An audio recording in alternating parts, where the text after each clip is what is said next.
Don't let the ghosts and the ghouls disturb you.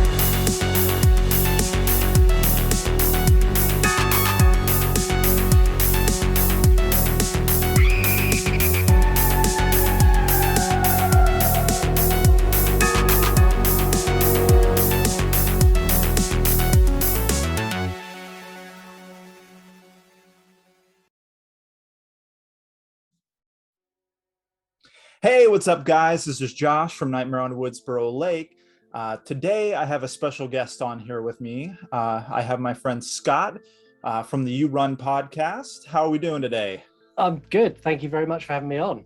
Yeah, of course. I mean, this is a really special episode for me because you were the first person to ever invite me on your channel or your podcast, and you gave me a shot. Nobody knew who I was. I just showed up one day and you guys had done a 3-word review and my name was mentioned. I'm like, oh shit. And then pretty soon after a while, when you reached out and had me on there, I was like, I felt like so excited to like finally be a part of something. And like, I've been making these dinky little videos and, now I'm still making dinky videos. They're just a little bit better. But you play it down too much. I invited you on the show because what I watched of what you'd done it is really good and it's entertaining. And I said this when you come on the show, and I've said it so many times. Your love for horror just oozes out of you. You're not a reserved person. When you say I fucking love this, I believe it because it's real. You're not sat there going, hey guys, yeah, I really love this film. You're like, I fucking love this film. And that's what people want. They want people who really care about what they're doing. No one wants a faceless YouTube where someone's just going, yeah, and today we're going to do this. They want something that's got emotion, and you've got that. And that's why you've been on the show and you're going to be on the show again. And yeah, you're always welcome. Thank you. I appreciate that. I know I like get on a video and like I did a Scream review and I was dressed up as Ghostface and I started out the video as Ghostface. Like I give 110%. Like I love horror so much. It's played a huge part in my life ever since I was a child. Like, my aunt showing me horror movies and they scared the living daylights out of me, but it interested me. So then like growing up, I always had like this urge to like watch them, like whether that was like Leprechaun, Child's Play, Friday the 13th. I was just like hooked. Yeah. After being scared to death. Like I used to be so afraid to even run in my grandma's basement. She had porcelain dolls. After seeing Chucky, I was scared shitless. I didn't want to go down there. I did it and it like gave me this rush. And I think that's like the biggest thing for me is I feel that rush whenever I watch a horror movie. Like my heart starts pounding a little bit, like, or I'm walking in a graveyard at night, I get that feeling. Like I don't know why, it keeps me going. yeah and it's that's the thing in horror that we all like. We all watch horror for the same reason. I know people go, oh, I watch it because I like the way it's filmed. We don't. We all watch it because we want it to scare us, which is why when a horror movie doesn't scare us, we all tear it to pieces. Well, for sure. Like I know I've seen so many reviews on, from Horror Review Girl, Mark and stuff and you guys that just like, you rip it a new hole, if it's that shitty, then you guys let us know. Like there's no sugarcoating. It's just like, here's what it is. Yeah. And the same as if it's really good, we will tell you that it's really good and you need to go and watch it. And it's all opinion as well, because Mark, for example, loves Sharknado 2. Who loves Sharknado 2? But he loves it, and he scored it fairly high. So it's all opinion based, and I'm never ever going to moan at someone if they go, I love this film. That's fine. If you love it, that's great, but I might not. And yeah, that's what makes horror so good, is because we have got such a mix of everything from the worst to the worst. And we have got some real trash in horror, up to the best of the best when you get into the Texas Chainsaw Massacre, The Exorcist, The Shining, all these classic iconic movies. And we've got the full range. And I don't think you could find a horror fan who would sit there and like every single movie you liked. It's not possible. Yeah. And I love that. Yeah, for sure. I mean, speaking of Shark, I've never fucking seen Sharknado in my life. I've just seen like the posters for that, like sci-fi when I used to have like public cable, advertising it, but I never went down that path. I mean, one of my friends, I actually did theater growing up. He ended up going on to he did Scream, the television series. He was in the first season of that. Oh, cool. And then he also was in one of the Sharknado films. Not so like, cool. I'm like, oh God, was that a real good career choice for you right out the gate? Like, they're fun. They're really goofy. yeah. I don't mind goofy movies, but the CGI and that just kills me. It's honestly, you could find a better CGI shark and make it come across the screen now than that. It's just so bad. It's so bad. Yeah, for sure. But yeah, let's talk about what you do with the You Run podcast and the true crime podcast and everything. Tell us a little more about what you do. Okay, well, I started off as a horror movie review podcast about a year and a bit ago now. And that kind of picked up pace. And then Mark, MW Horror Reviews, come on and become my co-host. I then got lots of people going, will you do a true crime podcast? And I hate true crime. I genuinely dislike it. It scares the shit out of me more than any horror movie ever will. But I kind of buckled and went, yeah, okay, it's kind of a nice little angle that I don't like it. And I've brought Heather from Wednesday Wine and Horror. She's my co-host on there. And yeah, true crimes, it's good fun. I sit there and I watch documentaries and I investigate it, and I genuinely hate every second. And then we do the episode, and the episode's good fun. We get everyone involved, and yeah, they're good, but I hate true crime. I really do. We've got a YouTube channel where I've got a horror review girl, or Elise, who's my co-host on there. God, I've got a lot of co-hosts. And we do movie reviews and games, and just generally talk shit about horror. And that's kind of the You Run podcast in a nutshell. That's pretty much it. We've got the 3 shows, and yeah, we cover as much as we can, really. Yeah. And then are you guys doing a movie as well? I keep seeing it's With You now, and like, yeah, so it's been a dream of mine for a very long time to make a horror movie. I want to make it, or I'm going to make a found footage movie. The biggest issue I've ever had with found footage is justification for the camera to be on. So when you watch things like The Blair Witch and they're filming them just having a chat, or they're filming Heather taking a piss in a bush, it's like, why is the camera on? That we wouldn't be on. You're not going to have the camera on when you're having a blazing row. And that's always been an issue for me in found footage. So I wanted to make a movie where every time the camera is on, it's on for a reason, and a really good reason. And I want to make something that is really dark, but also something you could watch. You could sit and watch it, and then at a point it's going to take a turn. And I can't really give much away. I mean, what am I now? I'm 12 weeks into shooting. I've done a lot of location set shoots and getting things together, the scripts all together. I know where it's going, but we're a long way off. It's October the 31st next year. And that's because it spans almost a year in time. Oh. The movie spans quite a long period of time. So there's shots that happen in the summer, then in the autumn, then in the winter, and then in the spring. So I need time to film it. Yeah. But yeah, that's coming out in October, which I'm really excited for that, because it's a dream of mine. I'm going to release it free. It'll be on YouTube, and Nice. It might only get 10 views, but that doesn't matter. It's something I've always wanted to do. And if 10 people see it and like it, I'm over the moon. Yeah. I'm excited for it. I keep seeing you post, periodically about it. And I'm like, running through my mind, like, what's it going to be about? Yeah, I'm excited now. The only plot point I will give away is it follows a podcaster as he goes to investigate a local, what should we call them? A local group of ladies who practice witchcraft.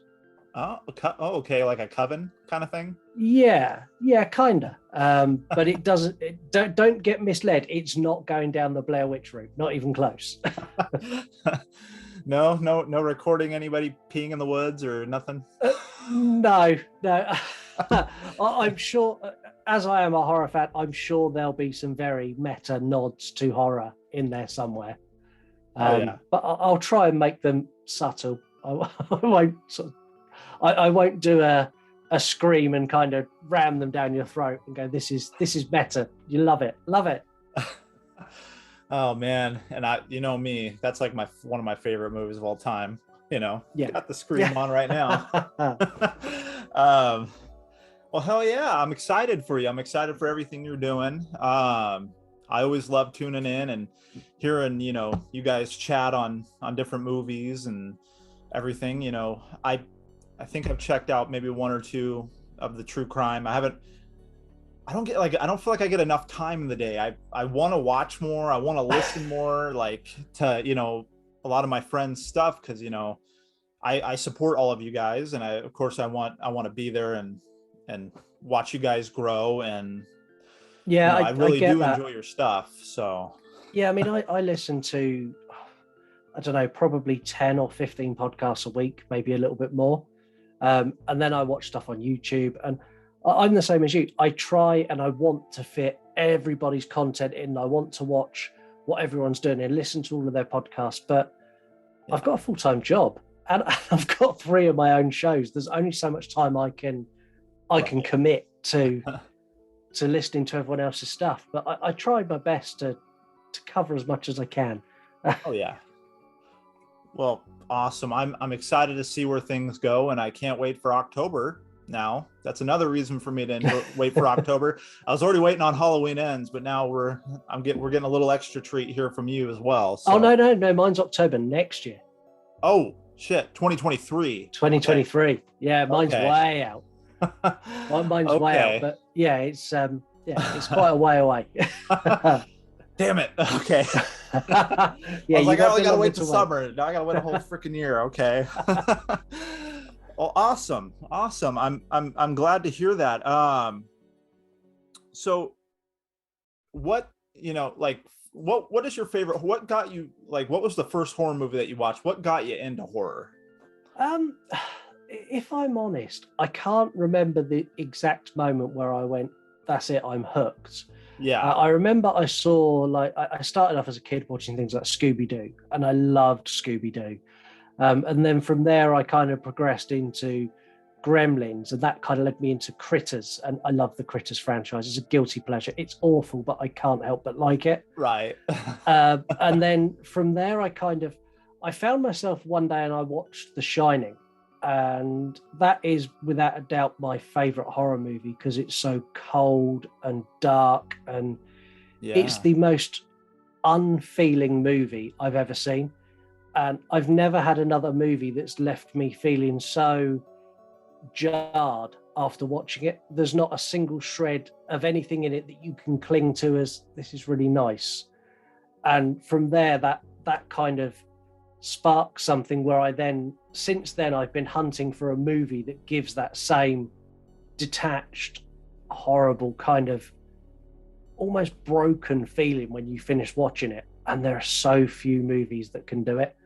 I'd probably say The Exorcist, Texas Chainsaw Massacre, Doctor Sleep, I really, really enjoyed. Yeah. I really like possession horrors, so things like The Exorcism of Emily Rose, The Exorcist, obviously, but those kind of supernatural horrors is what I really, really enjoy. Yeah. Heck yeah. I mean, I kind of started in a similar manner. Like I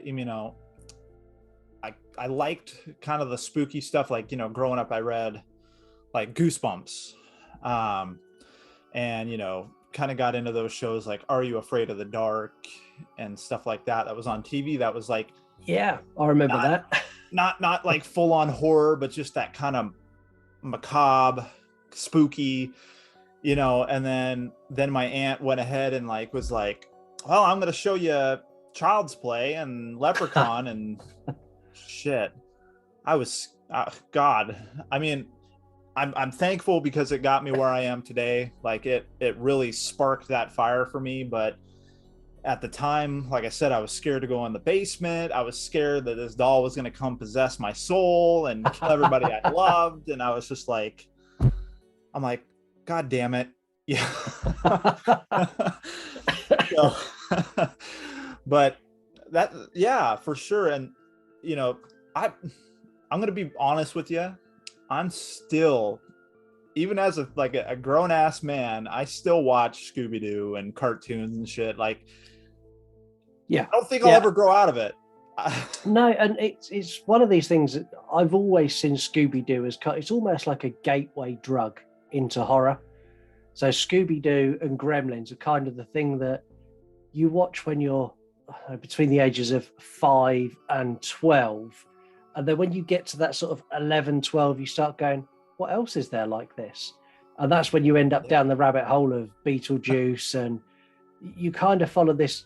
I think most people follow a very similar path into horror. They kind of go Scooby-Doo, Gremlins, Critters, Beetlejuice, that dark Tim Burton route in. And then, from there you get into this vast world of slashers and possession horror and found footage. And everyone's got their favorite kind of genre within it. Mine's possession movies. I really like found footage, but it's packed with so much crap. Found footage is the most riddled, rubbish movie riddled genre in horror. Yeah. My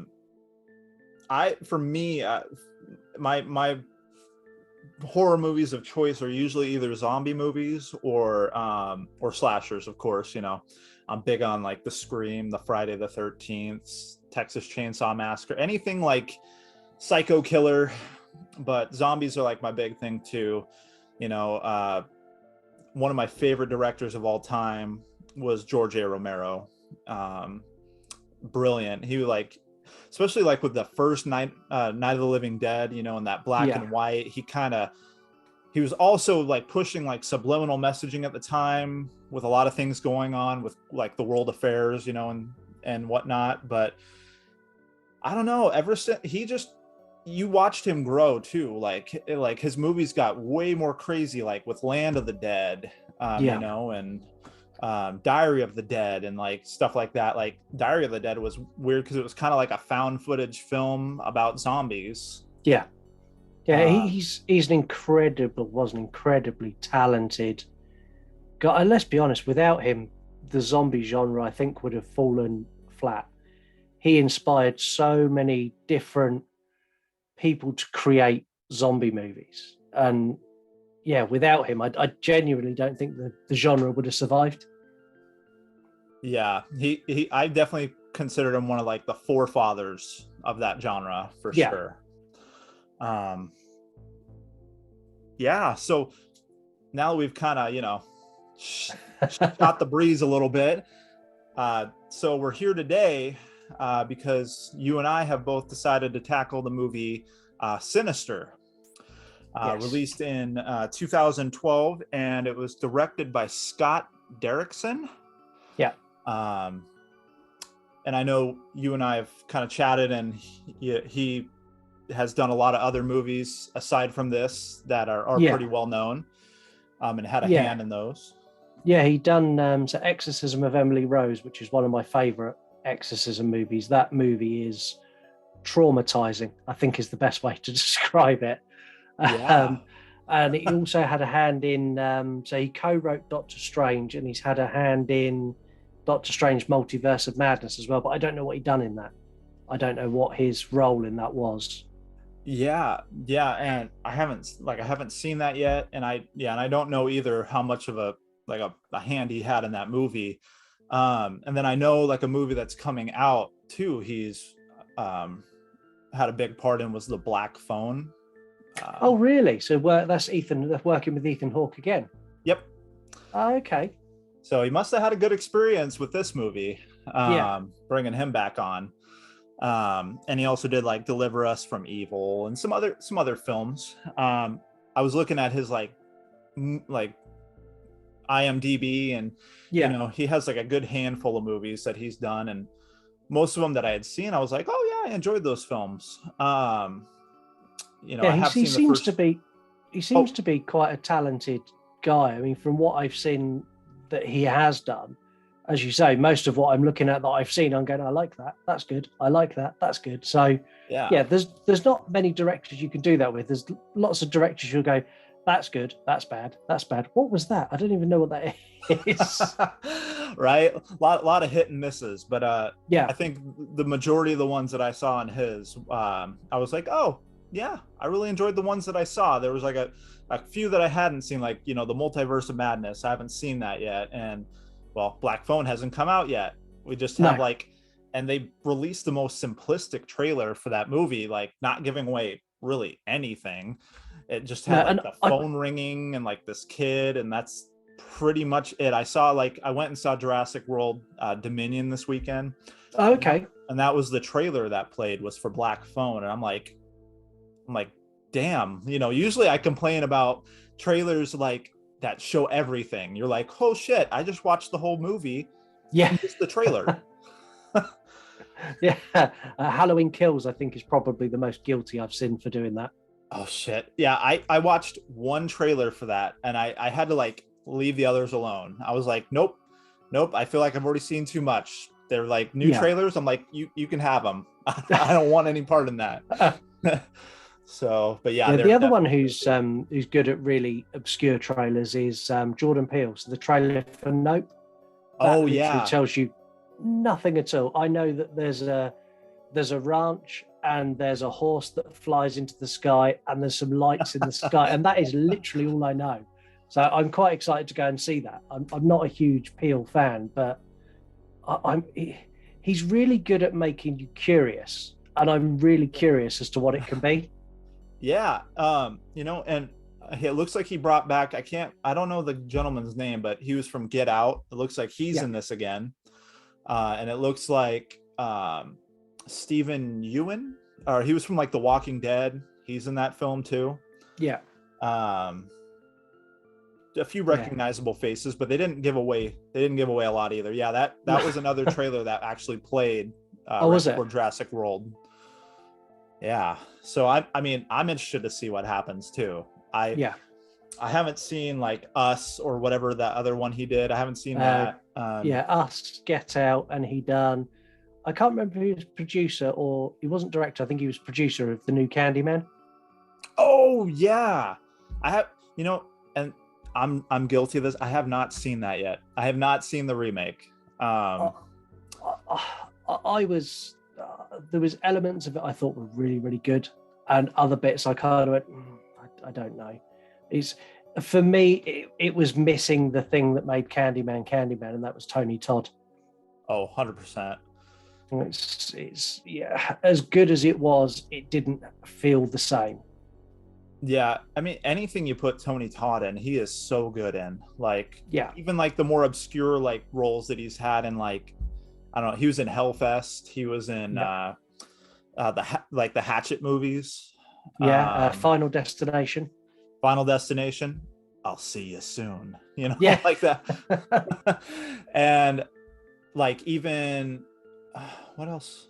Yeah, The Crow. He was in The Crow. Yeah, he was. Yeah, he was like the right-hand man for the main villain in the first one. But yeah, I mean, no matter what he plays, Tony Todd is great. I don't think I've ever seen him in a bad role. No, he's been in some bad movies, but himself has always been really good. For sure. So about the movie, kind of give a little quick summarized version of it.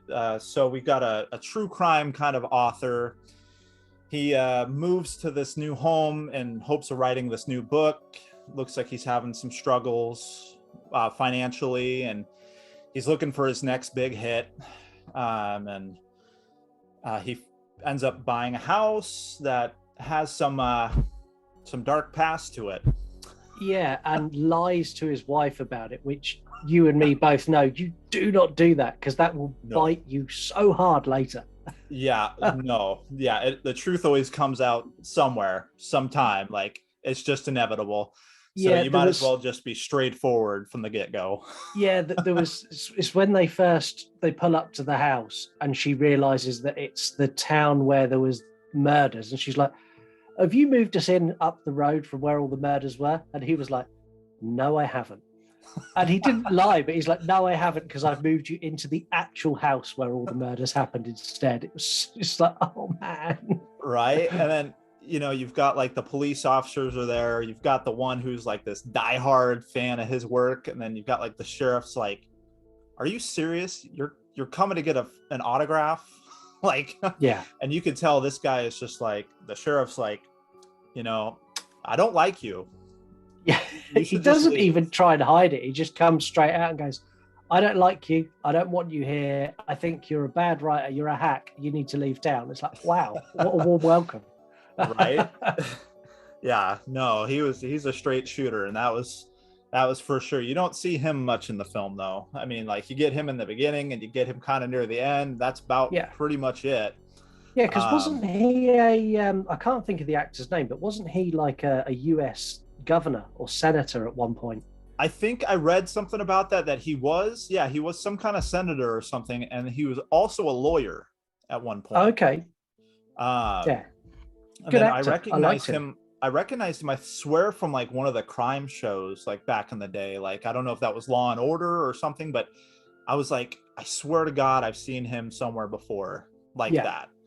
Yeah, instantly I went, I know who that is, and then could not place where I knew him from. Right? He just has one of those faces. You're like, I know that face, but I can't remember you for shit. So yeah. So we got, he moves into this house and finds this box in the attic space, and finds a Super 8 camera with some footage reels and I think a projector of some sort. Yeah, it's an old Super 8 projector and reels for movie reels that he's found that they're labeled up as family movies. When I watched this, I was wondering if you moved into a house and found that, would you watch the movies? After seeing this film, I don't know. I mean, after some of the shit he saw in those, I'm like, if I saw just a lone box sitting up there with that stuff, I'd be like, yeah, no, we're gonna just burn those now. I think I'm with you on that. Did you notice the names of the films as well? So each film had a name. So you had like Sleepy Time 98, Pool Party 66, Barbecue 79. What was the other one? Lawn Work 86. Yeah. So they don't sound like anything nasty. They just sound like old home movies. And yeah, they're really not. Yeah. Well, and they started out like kind of being like, like normal, and, like the families doing their thing, like going down by the lake for like the barbecue and stuff. And you're like, oh, that's nice. And then all of a sudden, so it kind of was a little creepy though, because whoever was recording like kind of like from a distance, or not like, they weren't, people weren't aware they were being filmed, it seemed like, Yeah, so the Super 8 footage in this is outstandingly well done. It's so good. And it's because they actually shot it on an old Super 8 camera. Yeah. Yeah, I saw that they wanted it to be like authentic and get that real grainy look, and so I saw that they did use those kind of cameras for that. Yeah, and it's so well shot. I mean, for me, this movie is kind of a movie of two halves. So you get this first half where he's found the box and he starts playing the tapes, and this is probably for me the scariest part of the movie is the anticipation of as he starts to uncover things. And the footage is really creepy. You've kind of got that noise of the Super 8, and then there's the eerie music over the top. It's so good, so good. Yeah, and speaking of that, some of the kills, you know, with how these families were murdered, like, I mean, they play it twice, but that first scene of the movie is that one of the first films that he watches is the family hanging from the tree Yeah. together. And then that kind of segues me into this fact that I found out, that the stunt coordinator actually botched that whole thing. The first time they shot it, they had stuntmen playing the family hanging from the tree, and because of his mistake, they actually ended up really hanging and like choking up there. But they survived, and then they fired that stunt coordinator because he had almost killed those people. Wow. That's, and it, knowing that now, watching that scene, when you see their legs flailing and they look genuinely panicked. Yeah, they were genuinely panicked. Yeah, I'm hoping that they kept that, like, you know, because that would have been just so raw and so real. Yeah. But scary as fuck, knowing that really was going on and that these people were really like hanging, is like. Yeah. I think if you're a director, though, I think you have to keep that cut. You have to. Oh yeah, 100%. Do we want the cut where you're pretending to be hanging, or do we want the cut where we actually hang you? I think we'll use the cut where we actually hang you. Right? We're going for authenticity here, folks. But yeah, and then, you know, progressively you see that it gets a little worse, like with some of these deaths, like, you know, the family like burned alive in the car, the people tied to the pool party, they're tied to or strapped to the scene's awesome as well. So that they've got the family duct taped to the chairs, and you see a rope pull each of the sun loungers into the pool. That was a practical stunt done with real people as well. Yeah. And they had divers in the pool that when they went in would come and give them oxygen. You also get a shot of the bad guy, the demon. Is it Bagul? Yes.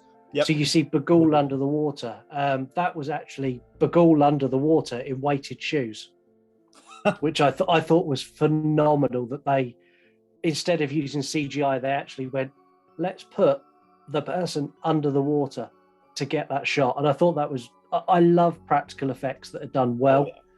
And this scene would have been so easy to CGI all of it, and they didn't CGI any of it, and I love that. Yeah, and like you're saying, like with these practical effects too in this movie, they really shined. Like, because, you know, I've seen movies that with some horrible CGI, and then I've seen some movies with practical effects that didn't quite land, you know, and there's just some movies that nail it, and this movie definitely nailed it for like I said, authenticity. Like, they pulled these people in the water, like you said, Bagul's down there with weighted shoes. Like, they didn't take the easy route. They definitely like put some effort into this movie to make it sell, to make it believable, and it really shines. Yeah, it does. And I think because they keep, especially I'd say the first 3/4 of this film, because they keep it really, really simple. They show you these horrific murders, but they don't really show you anything. So it's all shot from such an angle where you know exactly what's going on, but you don't see enough that it takes huge expense to create these effects.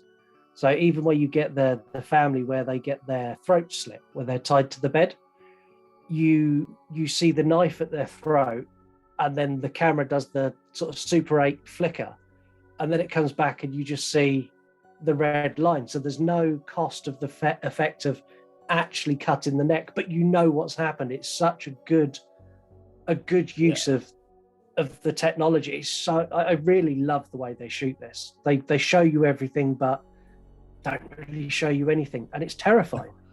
Yeah, and the one that really got me was the lawnmower scene.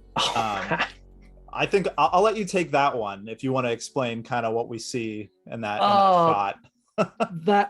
that genuinely made me jump. So you get, you see sort of from the perspective of the person who goes and gets the lawnmower, and then you see the lawnmower going across the lawn, and the way they've got the cameras, you can only see like this far in front of the lawnmower. Yeah. And as it gets to the edge of the screen, there's a head of a person tied to the floor, and it just goes and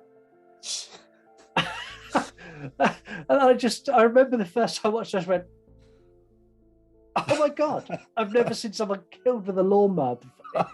It's horrific. Yeah, could you imagine like seeing like the gore from that? Because the blade just fucking chopping up your face and your, oh geez, that would have been horrific to like see it like underneath. Oh God. Yeah, and it again, it's done so well where it's, all you see is they're kind of wandering off with the lawnmower, and it's so quick. It's literally you go, oh, okay, oh my God, there's a head, and it's so fast. You can't. It just leaves you going, oh, well, they just got beheaded or yeah, or something. And that's a jump scare. Effectively, that is a jump scare, and the use of jump scares in this movie, they do them really well. They're all really well built, and there's no what I'd call cheap jump scares where they kind of do the loud bang music as something happens. This is just something scary happened really quick and without warning, and all of the jump scares in this got me. And yeah, especially the lawnmower one, because first time watching, I didn't know that was coming. I go, oh, okay, where are they going with the lawnmower? Oh my God. yeah, for sure. Like you said, yeah, because there are movies that I've seen that like the jump scares are really cheesy, over the top, kind of just like they just threw it in there because they're like, we need something here, so they like just put it there. But these were very thought out and like methodical in how they did the jump scares, and very effective. Like you said, it like, especially the first time watching it, it really gets you, like if you don't know what to expect. And yeah, I mean, I've seen this film, I don't know how many times, and that lawnmower scene every single time, even though I know it's coming, still gets me. It's like, oh. Yeah, for sure. So from there, we've had him kind of watching, taking notes, and he's trying to figure out, where are these families from? Like, you end up finding out that like the kids go missing. Like one child from every family that's murdered, one of them just goes missing. There's no like signs of them anywhere after that. You don't hear about them ever again. Their bodies are never found. And he's trying to piece things together like he's on an episode of Criminal Minds. He's got like the board going on, and all the while he's dealing with these issues at home. You can kind of see his marriage is very strained because of all this. His kids, or like his son, has been having nightmares, and with good probable cause. What his dad does is his son in the box. Oh shit! It is terrifying. It was kind of almost like I expected him to bend backwards like The Ring, and start walking, because like the way he came out of that box, I was like, "What the hell am I watching?" Yeah, and then he lets out that howl, and it's just like it's just eerie. Yeah, and when you first get that, you get this kind of, he's having sleepwalking and night terrors, and he kind of does this bend over backwards and scream bit. You're kind of like, shit, is he possessed? And then it's not until Ethan Hawke kind of picks him up and goes, oh no, it's okay, and rushes him downstairs. He's like, oh, okay, this is normal. This is just part of their daily life. And I think they do a good job of showing that the marriage is under pressure for lots of different reasons. There's financial difficulties, and they breed this environment where this dark energy kind of fits in that environment. It's almost welcomed in, and it's a really good build to tie everything together.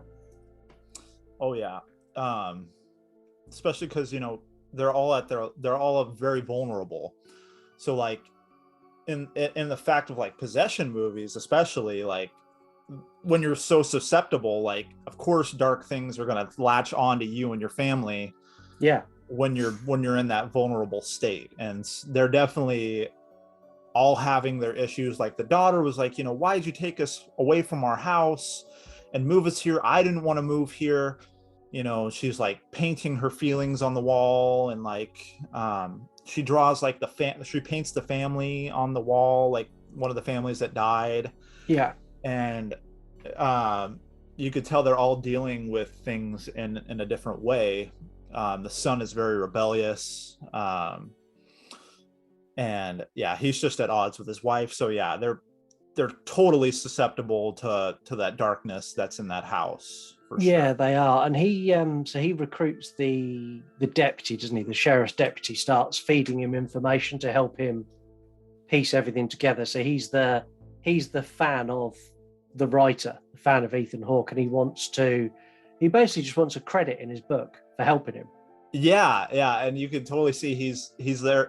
And Ethan Hawke's character is totally taking advantage of this deputy, because he's like, this dude like worships the ground I stand on, essentially. Like he just seems to like love Ethan Hawke's like writing and books, and he's like, oh, let me take advantage of this. I'm gonna get, you know, what I need from this guy.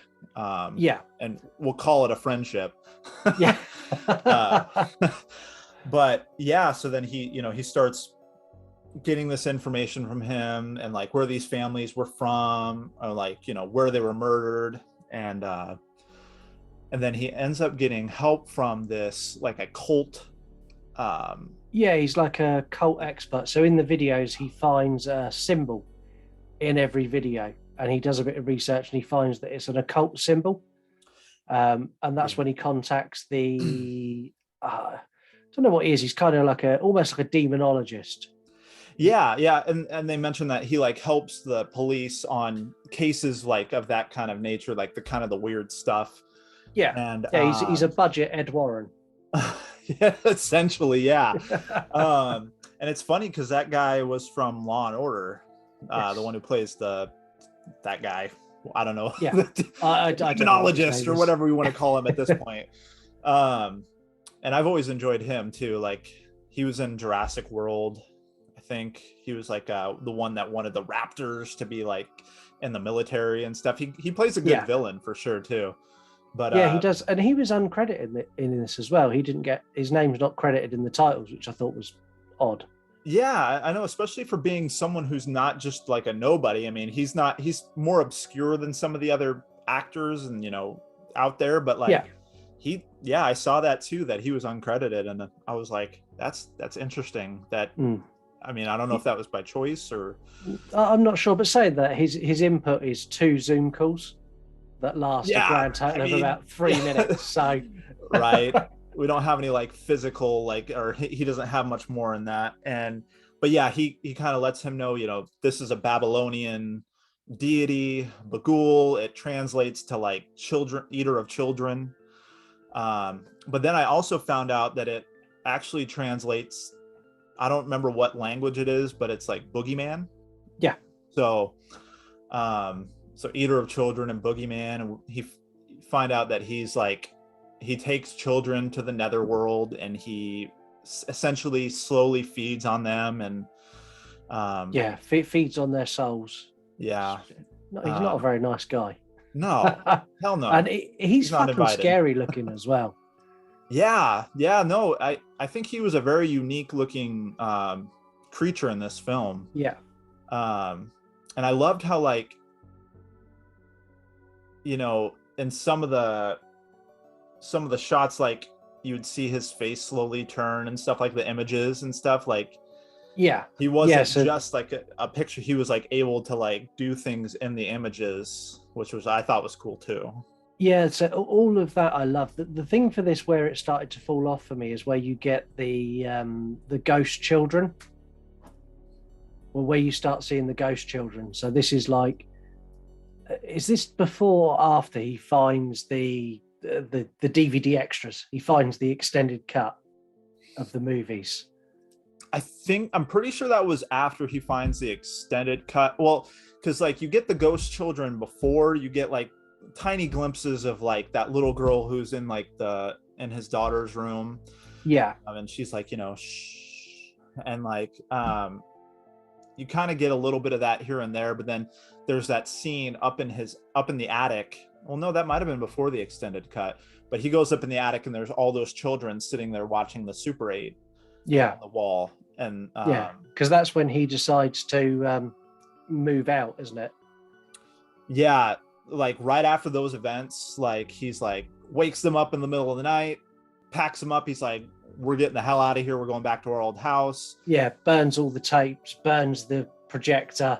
Yeah. He does about an hour and 10 minutes into this what I would have done within 10 minutes of finding the box. Right? Like as soon as like I said, if I saw, now seeing that movie, especially if I saw a box like that up in the attic, I'd be like, fuck this. Yeah. That's going straight downstairs and outside in a bin, and we're lighting that shit on fire. Yeah.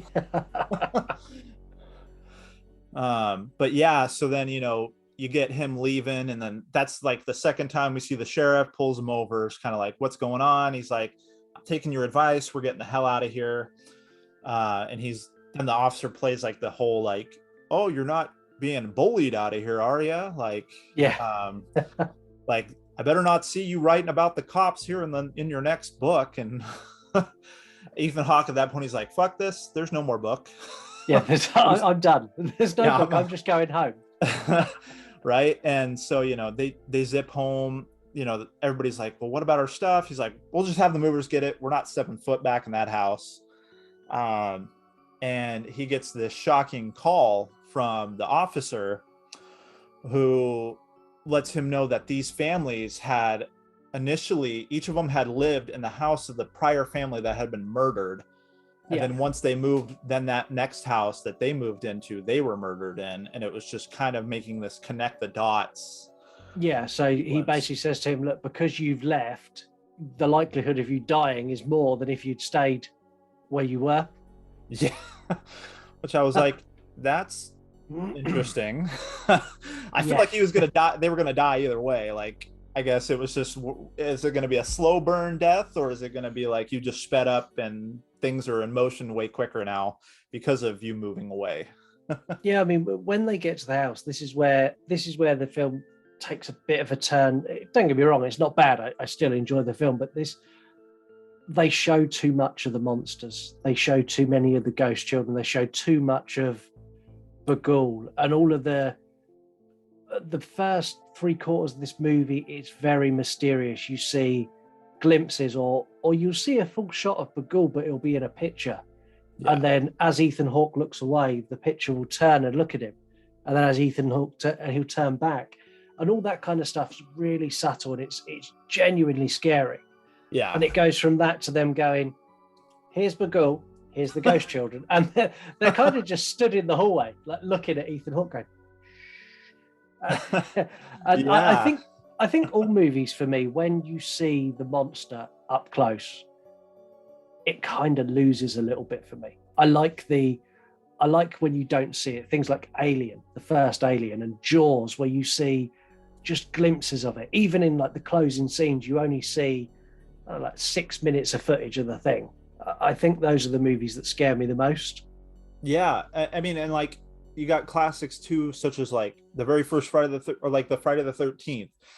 You know, Pamela Voorhees. You don't really see her. You just see like her hand and, you know, killing these people and stuff, and you're just like, who's killing? You know, you don't get any information. You just see all these people dying. Yeah. And that, yeah, it adds to that mystique, and it leaves you guessing, you know, just like, I mean, just for me too, like Scream, you don't know who the killers are. You're just left to speculate. And I love that. That's like my favorite part of those movies, is just like all the red herrings and all the things that just keep you guessing the whole time. Yeah. And that works really well in Scream, because they can show you the monster, because that's not the hook in Scream. The hook is, who is the monster? Yep. We know what the monster looks like, but who is it? The same as like the earlier Nightmare on Elm Street movies. You see, I think the first Nightmare on Elm Street, Freddy's in it for like 6 minutes, 7 minutes. Yeah, that's no time at all. Yeah, really, really small. And it's not until you get to things like Dream Warriors, which I absolutely love, but Freddy's like full on in every scene, and he's not scary anymore when you get to that point. Freddy's Not Scary come part 3 onwards, but he's got something else. Whereas in this, they kind of just they show you everything. I just think it loses a bit of the mystery and a bit of the fear factor, because I've seen what it is now, and I'm not as scared because I can see it. Yeah, I mean, well, and it's hard because like I love Freddy Krueger to death. Him and Chucky, there's just so much comedic relief in these films too, with the way that they like talk and their mannerisms and just like all the one-liners and stuff. Yeah, And you don't get that as much in the first one. The first one is just a masterpiece, I think. I feel like, yeah, I mean, after that, I enjoy them. I love all 8 of the movies. But they just, nothing tops that first one for me. no, my favorite's Dream Warriors, but purely because it's just crazy, silly fun. Yeah, It's like the Avengers of horror. right. Oh man, yeah, that definitely was a good one for sure. I love like the Super Freddy. Yeah. Shit, good times. But circling back around too, I did enjoy about the ending is like with the extended cuts of these films is seeing, you find out that it's like not the ghoul who's killing these people, it's the kids. Yeah. Spoiler alert, everybody. Yeah. Yeah. If you've not seen this now, you don't need to. You're welcome. Sorry guys, I just thought that for you guys, but just seeing like the kids, like they're the ones committing these murders, and then they're having fun with it afterwards, like the little girl swinging from the bodies hanging from the tree, like Yeah. it's like a tire swing. I was like, damn, that's demented as hell. Yeah, it is. The one who killed her dad with the lawnmower. You then see the four body bags on the side where she's managed to then lure the rest of her family out and kill all of them with a lawnmower, which is like, wow, that's scary. Right? And like then they're all just, they give you that same like you didn't see shit. Yeah. And then they vanish into thin air, like so at that point, he's like, holy shit, like, there's some pieces finally like in the puzzle. Like he had wondered, where are these kids going? Like, because he has the suspicions with the demonologist saying that, Bagul would take these kids away. Yeah. And he's starting to believe in Bagul. But he had no idea that literally they had become Bagul's pawns and were doing all this murder for him before leaving with him to the netherworld. And at that point you find out that he's a big drinker.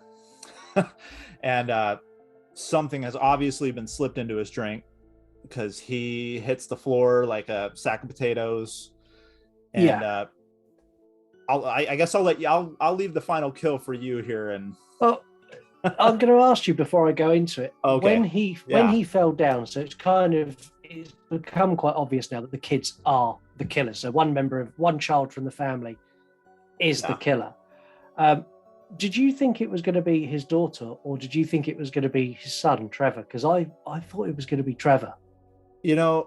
For me too, I felt like it would be, especially because he was the one I feel like most affected, like with like the nightmares and stuff. I felt like he was going to be the one to like be kind of like possessed by Bagul to do it, because he seemed the most susceptible. The little girl, obviously she had interaction with the ghost kids, but it didn't seem like she had like anything going on really, besides the fact that she painted them on the wall. It seemed like her relationship with the ghost seemed less malicious than Trevor's. Trevor seemed like he was being tormented, where she was almost playing with them more than anything else. Yeah, it was almost kind of like that situation. Have you ever seen the Amityville Horror? Yes. The little girl seems to be having just like that friendly kind of interaction with the ghosts, and that's definitely what I got there. It was more like you said, less malicious, because like the Yeah. boy, he was just like going through it, especially that box scene. He like that like I said, that howl was just like haunting. Like I thought the same thing that you did. I thought he was fucking possessed at that point. Like, Yeah, I love my kids. If any of my kids popped out of a box, arched backwards and screamed at me, I think I'd be calling for Lisa to come and sort them out. Please, I can't deal with this. grab the holy water. Yeah. And across, I need a young priest and an old priest right now. Exactly. Like, you bet you getting fucking Yeah. going on.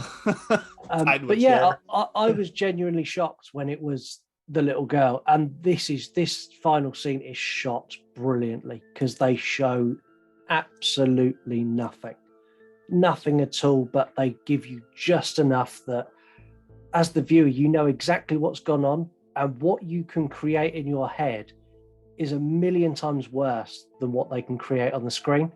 So Ethan Hawke comes to, and he's duct taped on the floor on some plastic sheeting, looks over and sees that his wife and his son are also the same, and his daughter walks in brandishing an axe, and then the next shot you get is her stood in a corridor. I think it's on the Super 8 footage, isn't it? Because she's filming it with the Super 8. You see her come in with the Super 8 camera and with the axe. Yeah. And then you don't see the kills. The next scene you see is the Super 8 footage rolling of her stood in a hallway with the axe by her side, covered in blood, with blood all up the walls. Yeah. It's and then such also a good shot. Yeah, and then she also, before she like leaves, she had drawn out what she had done to mommy and daddy and her brother too, which just only confirmed exactly what we're all, thinking. Like I was like, oh yeah, she's gonna definitely decapitate him, or who knows, she might have gone insane and just fucking hacked them to pieces. But I mean, yeah, it's really, really good. That final shot it's almost reminiscent of the malicious intent you'd get in The Shining. It's got that kind of vibe to it. Yeah, it's for a killer to be the child is really, really hard to watch anyway. Yeah, it's a child killing their family is more terrifying than Leatherface bursting in with a chainsaw, because that's like, oh, that's a kid, that's her mum and dad, how's she doing that? And yeah, really, really scary. And then Bagul picks her up and kind of takes her into the film, which again is a really cool shot and really creepy. No, that those final scenes were fantastic. I mean, I kind of feel like the same way in regards to like the ghost children, like that kind of thing was a little but I think they definitely made up for it with the ending was good. And like you said, like that whole beginning of the film with like the mystique going on, and like just you have no idea, what's going on, but you don't know everything. I really enjoyed that about this film. Yeah, I mean, I would say this is, if you like movies like Insidious, I would say this is a better version of Insidious. It's a more slick, darker version of that first Insidious film. Yeah, and I mean, I don't know where it lands for you, but long time ago I did like my top 10 horror films on my YouTube, and Sinister definitely fell in that list. I mean, it wasn't like super high on the list, but I mean, aside from its flaws, I really enjoy that movie. Yeah, I mean, I really enjoy it, and it's something that every time I watch it, I genuinely, the footage done on Super 8 is so creepy and so scary, and it's kind of almost reminiscent of like the opening of the Texas Chainsaw Massacre. It's got that really dark, nasty vibe to it, and that's brilliant. And the design of Bagul is fantastic. The ghost kids look great. I'm not going to lie, that they look fantastic. It's a really, really good, scary film, and it's probably the scariest film of the 2010s. I can't think of another one that's up there with this. It's a great film. There's no denying it. Oh yeah, for sure. And And before we wrap this up, just a few more facts that I found. So the writer for this film, he actually got the idea for Sinister from a nightmare he had after watching The Ring. Okay. So I guess That's that cool. might play into where like that kid came out of the box. Come out of the box. I Yeah. was like, that makes sense now. Especially if it inspired him to write this movie, he had to like give some kind of nod, right? That's got to be one hell of a nightmare to write this film on the back of it. Shit. Yeah. Like to think like what gave, like him the ideas for like the kids murdering their families and like. Yeah. And Bagul, because Bagul is really, really creepy. Yeah. Really, so really I can only imagine like he must have woke up drenched in sweat, like, holy shit, time to write a movie. I have the perfect idea. Can you believe this almost got a PG-13 rating as well? They pushed this for PG-13. Yeah. I had read a little bit about that too, that was their goal. That's why like you don't get like any sex.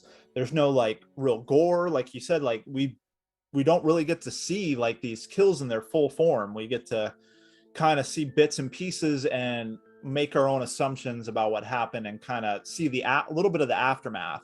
Yeah.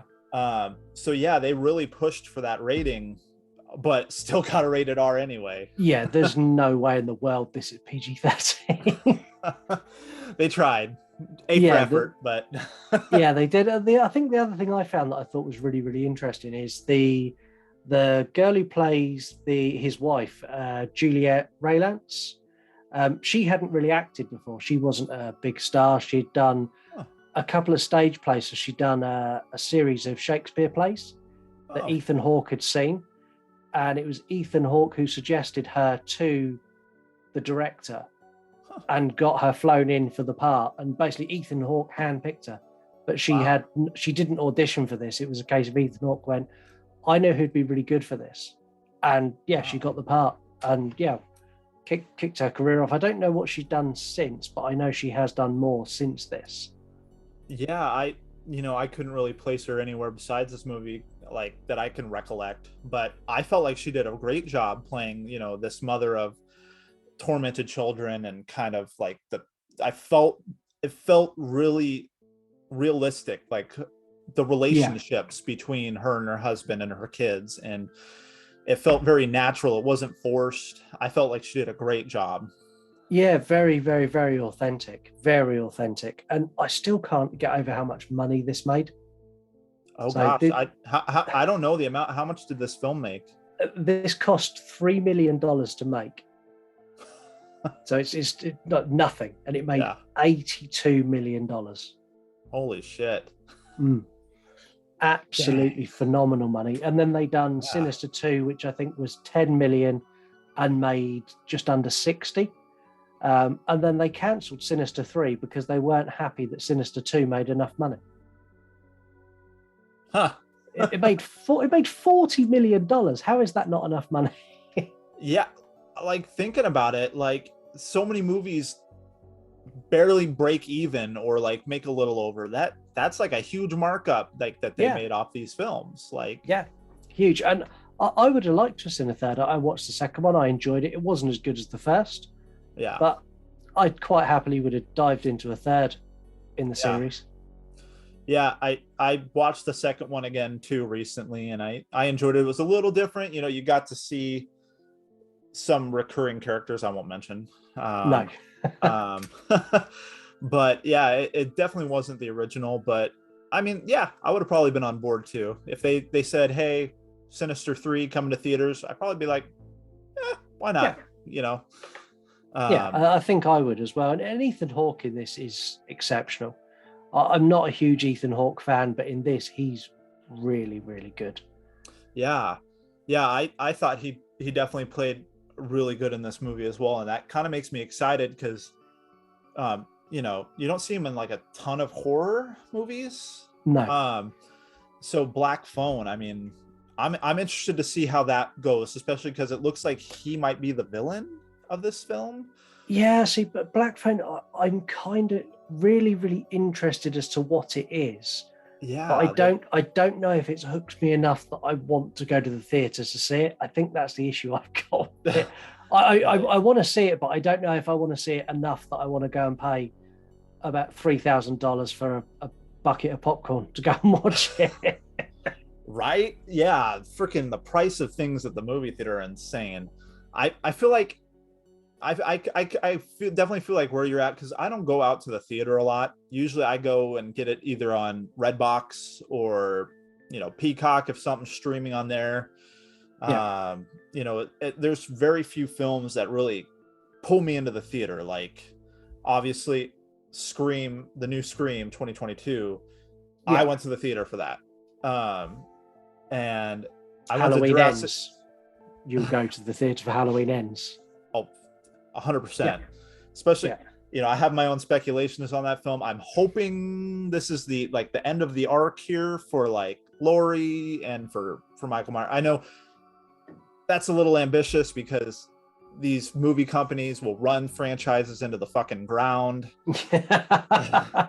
I mean, look at Fast and the Furious. There's 9 fucking Fast and the Furious movies. Are you kidding me? Are they on 9 now?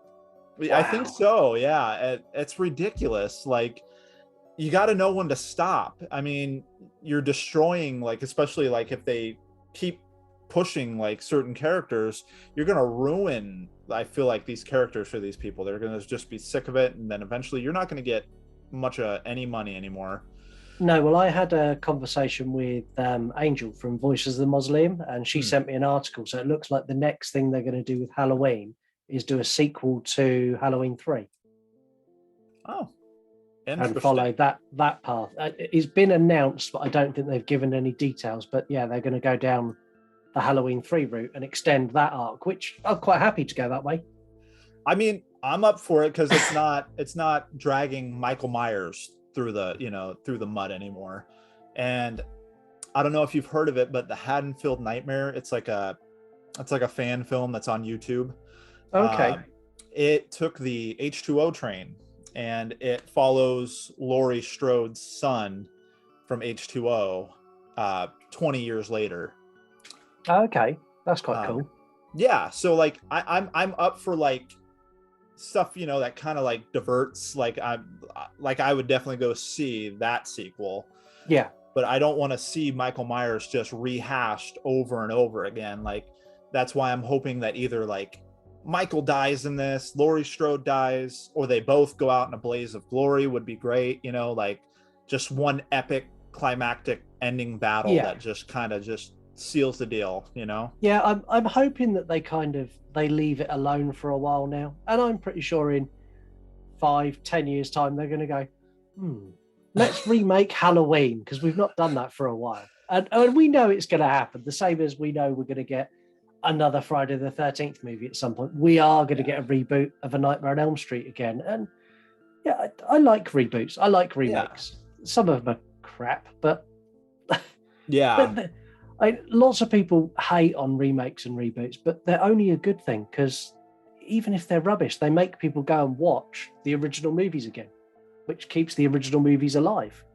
Yeah, I mean, that is definitely a good point that I hadn't really even considered, is that it does bring people back around to watching the other films. I really didn't like the 2010 Nightmare on Elm Street. I mean, I liked elements of it. There was definitely some parts to it that I was like, oh, that was cool, or some sequences and like some effects that I liked, but like, I don't know, it just didn't land for me. Overall.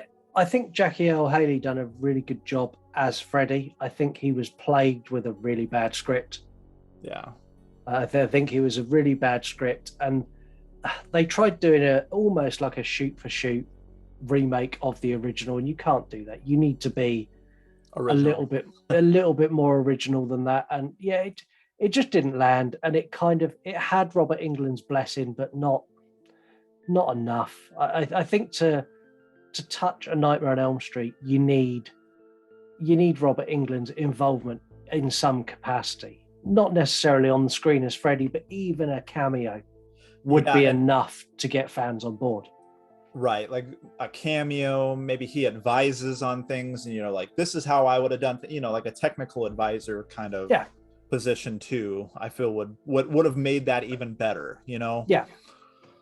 So Yeah, and I think a reboot's possible. I mean, have you seen the new season of Stranger Things yet? I'm only 2 episodes in.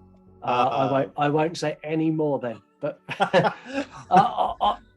I think the Duffer Brothers have proven with that series that a remake of A Nightmare on Elm Street could be done really, really, really well. Yeah. I mean, I've heard things like on like the Instagram and on like Facebook and stuff, and I've just kind of tried my best to swerve around until I've watched the whole season, which usually I'm a binge watcher, so usually I would generally just blow through that, like, but I've been doing so much here and like my band and like recording and doing some other stuff, so like I've kind of put it in the back burner, not particularly by choice, but like this morning I woke up and I was like, it's my day off. Hell, I'm going to watch another episode of Stranger Things at least. So I watched episode 2 this morning, and I really enjoy where they're going with it for sure. Yeah. Message me when you've watched episode 4. Oh man. Okay. I definitely will. I'm excited. I mean, because what we've gotten of, like, I think they're calling this main villain Vecna. Yeah. He is just creepy looking as hell, and just like his mannerisms and everything so far remind me of Freddy Krueger. Yeah, he's so close that it's scary. And when you get further through, there's parts where you go, "Oh my god, it's Freddy Krueger!" Right? Yeah. It's just like same person, new suit, like, Yeah, and it's really good. And I think Stranger Things as a whole is just a good example of how old franchises can be rebirthed. So in every season they've done, they've given nods to so many franchises, and in such a way that if they went just a little bit harder, they're one step away from fucking rebooting it. And they've done such a good job that the Duffer Brothers are exceptional writers. Their writing ability is phenomenal. Yeah, for sure. And I've been watching Stranger Things since like it like first aired, and I've enjoyed every season. Like it's had its own like unique flavor while still progressing the story, but it's not just like wash, rinse, repeat. No, and every season's got a very different tone to it as well. Yeah. So like I think it was season 2 was very kind of dark, like not a horror dark, but just dark in emotion, like everyone was having a bad time, and they kind of carried that through the whole season, which in season 1 they're really happy, in season 2 it's a bit darker, season 3 they've kind of reached this point where they've accepted that everything's a bit shit in their life and they're just getting on with it, but they kind of, the tone of each season changes so much, and I really like it. I can't praise it enough. Oh yeah, for sure. I'm definitely on the Stranger Things train. Yeah. So my last thing here on Sinister, I don't know if you ever go about ranking, but I usually rank a film, I usually give it like something out of 10. Yeah, same as me. Okay. What would you give this film out of a 10? It's a strong 8 out of 10, but pushing a 9. It's a really, really good movie. I say there's some bits in there that drag it down for me, but that's personal taste. I don't like to see the monsters. Don't show me the monster, and this would have been a 9.5, 10. But yes, it's a solid 8. Okay. Yeah, I can definitely agree with that rating. For me, like I have my little nitpicks too. But I definitely, for me, it lands on a 9. Like I said, it's in my top 10 movies for horror. Yeah. So yeah, it definitely a 9 for me, and I can agree with an 8, and I can see definitely where you're coming from as well, and I can definitely agree with you on some points there. But yeah, solid film. I'm glad you and I got a chance to pick that apart just a little bit, Yeah. kind of explore it. And Yeah, and anyone who's not seen it, go and watch it. It's definitely a high recommend from me. yeah, oh yes, definitely highly recommend it. I know for sure, viewers out there, if you've got Peacock, it's on there. It might be on Amazon, and I don't think it's on Netflix, but in the UK it is on Netflix. So UK it's on Netflix. I think it's on Prime as well. Well, there you go. You've got a few options depending on where you are in the world. But yeah, definitely watch it. Thank you so much for being on. And just to close us out here, I just wanted to dive in and ask you, like, what else do we have in the works for you? Like, what's next for You Run Podcast? What's next for Scott? We're getting closer to the end of the season on horror movie review. So for the end of that, we're going to have a franchise head-to-head, which we've never done before. So we're going to put we're going to let the listeners pick what franchises. We're going to put them both head-to-head in categories like number of kills, quality of kills, story writing, strength of characters, all these kind of different categories. And we're going to, between me, Mark, and our guest, we're going to score each one and then pick which one is the best franchise. We've never done that before, so that's something completely new. So I'm excited for that. Oh yeah, that sounds like a good time. And true crime, we've got celebrity killers coming up, which is going to be an interesting episode, I think. We're not sure which celebrity we've got yet, but yeah, there's more celebrities that have killed people than you'd realize. I was shocked. Nice. That should be exciting. I mean, I look forward to, definitely when time allows, I'm definitely going to be checking out, some more of your guys' podcasts and some of your YouTube videos. I definitely try to make it a point because I really enjoy what you guys do. So I'm looking forward to that. Yeah, so YouTube, before I forget, because if I forget, Elise will kick my ass. YouTube, we're doing, so we're just about to introduce our top 10 countdowns. So nice. Me and Elise have, if I said we had polar opposite views on horror, it's probably an understatement. So we're going to do our top 10 slashers, our top 10 ghost movies, all these kind of top 10s. And they're going to be really interesting because me and Elise agree on nothing. There's literally no movie we agree on. So yeah, we've got those coming up on YouTube as well. Nice. And that makes for like a really interesting show, is like having these headbutts, going on. Yeah. For sure. So that's exciting. Yeah. I'm excited for you guys and what you guys have in store. I like I said, I can't wait to be on again eventually. You're definitely coming back. For sure. And thank you so much for being like my first guest on here. I've done an interview before with Chris from Midnight Danger, which is an 80 style horror synth wave group. Yeah. Love his music. Same with, there's another group called Dance of the Dead. They're similar to that. I'm going to be having them on. Hopefully, we've been talking, and cool. At some point this summer, they said, after they're done touring and doing their thing, to we'll make it happen. So I'm excited for that. Because they've also, one of their songs is featured in Stranger Things season 4. So oh wow, yeah.